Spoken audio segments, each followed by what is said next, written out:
Russian Bolshevik cinema का बॉलीवुड पर कोई बहुत बड़ा प्रभाव हमको पड़ता हुआ दिखाई नहीं देता, क्योंकि जब 1925 में बैटलशिप पोटेम्किन आई और उसके अंदर जो फास्ट कटिंग सरगाई आइजनस्टाइन ने दुनिया को सिखाई, तो कुछ ही साल बाद में साउंड आ गई फिल्मों के अंदर।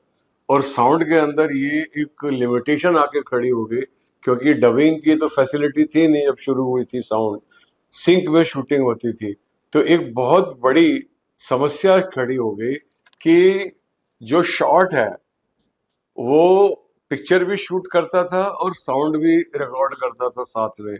तो जो कि साउंड शॉट के साथ में रिकॉर्ड हो रही थी, इसके लिए उस टाइप की एडिटिंग, छोटे छोटे शॉट, 7-7 8-8 फ्रेम, 10-10 फ्रेम, जो कटिंग करना सिखाया था आइजनस्टाइन ने, उस कटिंग को कंटिन्यू करना असंभव हो गया ध्वनि के दौरान में।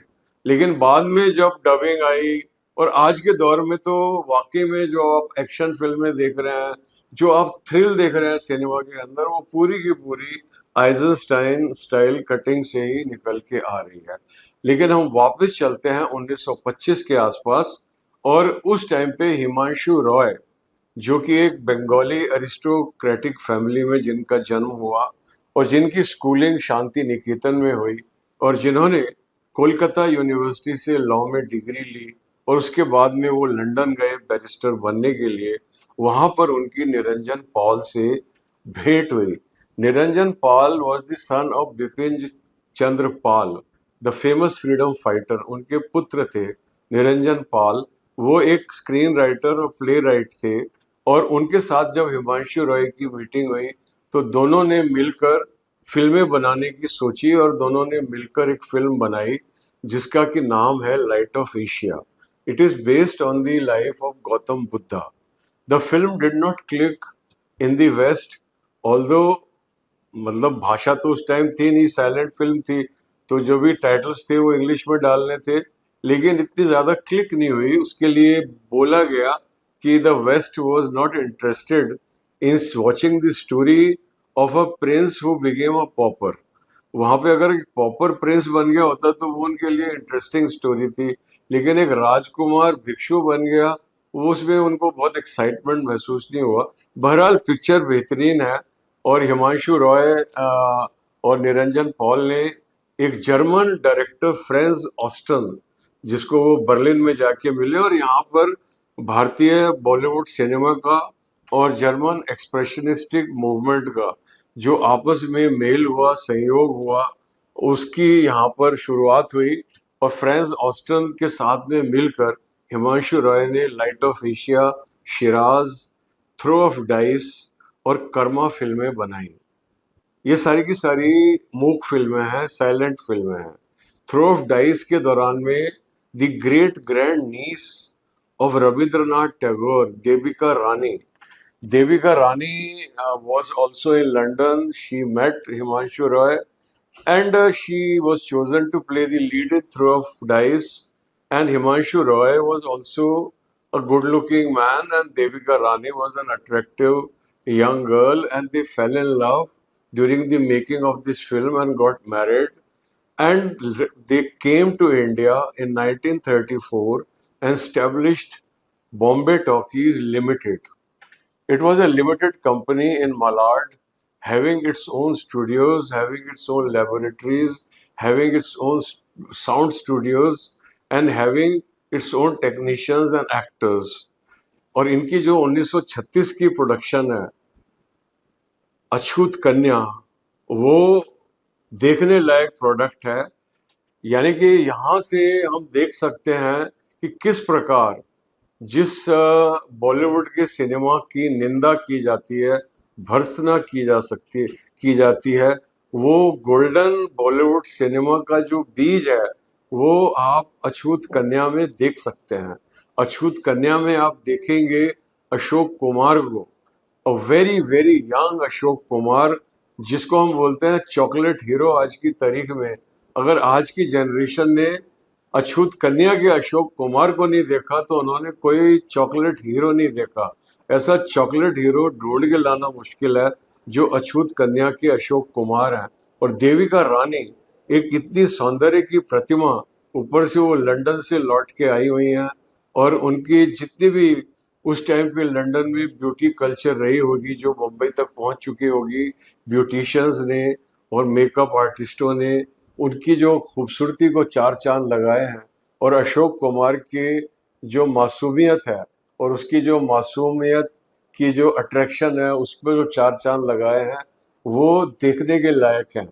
ये एक फिल्म है जिसको एक German director Franz Osten direct कर रहे हैं, और एक जर्मन सिनेमाटोग्राफर जोसेफ वर्शिंग उसको शूट कर रहे हैं। लेखक है निरंजन पॉल और हिमांशु रॉय। और हिमांशु रॉय और निरंजन पॉल वो भी बंगाली हैं, तो उनको भी, और कहानी चल रही है एक गांव की। ये गौर करने वाली चीज है, एक गांव की कहानी चल रही है, और पूरे का पूरा जो गांव है वो स्टूडियो के अंदर स्टैब्लिश किया जा रहा है आर्ट डायरेक्शन के हिसाब से। और उसको जो निर्माण कर रहे हैं, तो डायरेक्टर जर्मन है, सिनेमाटोग्राफर जर्मन है, और जो दो लेखक हैं वो बंगाली हैं। और जो गांव दिखाया जा रहा है, अब ये कहाँ का गांव होएगा? कर्नाटका का गांव है, महाराष्ट्र का गांव है, पंजाब का गांव है, हरियाणा का गांव है, भोजपुर का गांव, कहाँ का गांव है? कहाँ का गांव बताया जाए? भारतीय गांव है। तो अगर ये कि ये फिल्म सत्यजीत राय की होती तो एक टिपिकल बंगाली विलेज होता, लेकिन हालांकि इस फिल्म के साथ में भी सारे के सारे बंगाली जुड़े हुए हैं।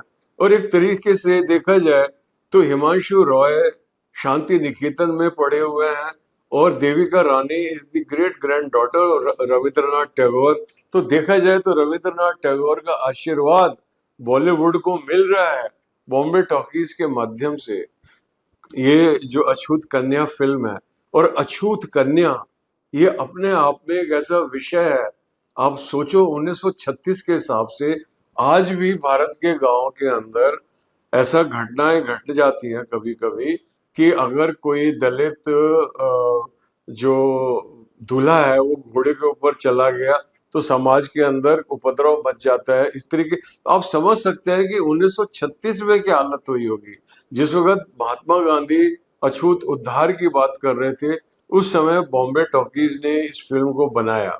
लेकिन क्या ये एक यथार्थवादी फिल्म है? Does the film follow cinematic realism? No, it does not follow cinematic realism at all.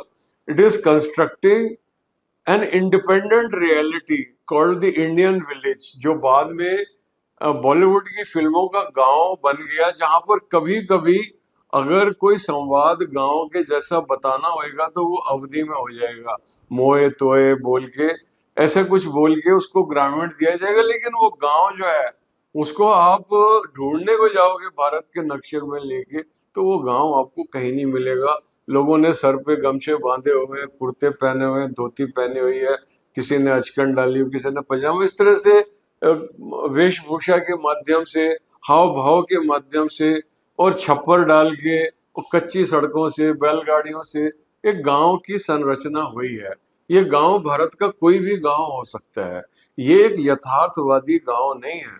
फिर भी ये फिल्म सुपर डुपर हिट हुई 1936 की, और एक जर्मन डायरेक्टर ने डायरेक्ट किया। फिर भी इस फिल्म के अंदर 7-8 गाने हैं जो गाने बहुत लोकप्रिय हुए, और उन गानों की लोकप्रियता ने इस फिल्म की लोकप्रियता में चार चांद लगाए। और इस प्रकार से देखा जाए तो एक जर्मन एक्सप्रेशनिस्टिक मूवमेंट से आए डायरेक्टर और सिनेमाटोग्राफर ने भारत में आकर, और भारतीय निर्माता और लेखक जो एक बहुत ही राष्ट्रवादी लेखक है, Niranjan Paul, he is the son of Bipin Chandra Paul, उनका जो बेटा है वो नेशनलिस्ट है। तो आप देख सकते हैं कि ये एक बीज है, बॉलीवुड का बीज है अछूत कन्या। और इस बीज के अंदर आप देख सकते हैं राष्ट्रवाद भी है, नेशनलिज्म भी है, और पूरी की पूरी एस्थेटिक्स है, सौंदर्य शास्त्र। क्योंकि रविंद्रनाथ टैगोर से बड़ा सौंदर्य शास्त्री कोई नहीं है। भारतीय सौंदर्य शास्त्र का अगर कोई सबसे बड़ा सौंदर्य शास्त्री है तो वो रविंद्रनाथ टैगोर है, आधुनिक 20वीं शताब्दी के। एक उनके संस्था में पढ़ा हुआ बालक और उनकी great grand niece are gracing this endeavour, एक स्थापना हो रही है, एक बुनियाद रखी जा रही है एक नए सिनेमा की। क्योंकि अछूत कन्या से पहले जो फिल्में बनी हैं, आर्देशीर ईरानी ने जो बनाई पहली फिल्म आलम आरा, वो एक काल्पनिक कहानी है। लेकिन अछूत कन्या उस समय के समसामयिक यथार्थ को एक एक्सप्रेशनिस्टिक वे में प्रदर्शित करने का एक इनिशिएटिव ले रही है, शुरुआत कर रही है। और उसके पहले की भी जो और भी फिल्में रही थी, वो अलिफ लैला और शेक्सपियर और जो उर्दू का पारसी थिएटर था, उससे प्रभावित थी। अछूत कन्या वो पहली फिल्म है जिसने बॉलीवुड सिनेमा की स्थापना की है। और अगर आपको समय मिले तो थोड़ी बहुत ग्लिम्सेस आप अछूत कन्या की अवश्य देखें, और आप देख के हैरान हो जाएंगे। यहाँ पे यथार्थ की मैं बात करना चाहता हूँ कि अशोक कुमार और देविका रानी, they are playing the roles of a rural boy and a rural girl। लेकिन अब सिवाय उनके कपड़ों के, आप उनकी शक्ल को देखो। देविका रानी एक अछूत कन्या का रोल कर रही है, and she is looking better than the best socialite of Mumbai at that time. जो रईस से रईस रही होगी अप मार्केट उस टाइम की मुंबई की जो लेडी, वो उसकी लुक है देविका रानी की। और अशोक कुमार का भी जो हेयर स्टाइल है, वो बिल्कुल भी रूरल नहीं है, अर्बन है बहुत। उसको हैंड तो उसके कपड़े, उसने धोती पहनी है, कुर्ता पहना हुआ है। कहने का मतलब ये है कि यथार्थवादी चित्रण नहीं है। अगर यही के रोल शाबाना आजमी और नसीरुद्दीन शाह को दे दिए होते तो उन्होंने किसी और तरीके से इनको इंटरप्रेट किया होता है यथार्थवादी रूप में। लेकिन जो प्योर बॉलीवुड है उसके अंदर जो स्थापना होती है सौंदर्य की, कि the hero has to be good looking, the heroine has to be good looking, they should be pleasant to the eyes, they should be, and not only pleasant to the eyes, you know, if you can see clearly, they are radiating very positive energy। आप किसी भी बड़े star को देखोगे तो उसकी सफलता का राज ये होता है कि जो दर्शक निराशा से भरा हुआ आता है हॉल के अंदर, जब वो स्टार को देखता है तो उसमें से एक ऊर्जा निकल के आ रही होती है पर्दे के अंदर से, जो उसकी जो निराशा है, उसकी जो हताशा है, उसको एक तरीके से वो धो देती है। जैसे हम बारिश में जाते हैं तो हमारे आंसुओं को बारिश धो देती है और हम फ्रेश हो जाते हैं, उसी तरीके से ये जो फिल्म के अंदर जो जो एक्चुअल स्टार्स हैं और जो स्टार की क्या लुक होनी चाहिए, वो देविका रानी और अशोक कुमार ने अछूत कन्या के माध्यम से। और इतने सारे, Himanshu Rai is a director, Niranjan Pal is a director, और Franz Osten is a director. They are all great and very sensitive, cinematically very sensitive people, and they have collectively created this reality. Let's bow down to that and let's keep watching cinema.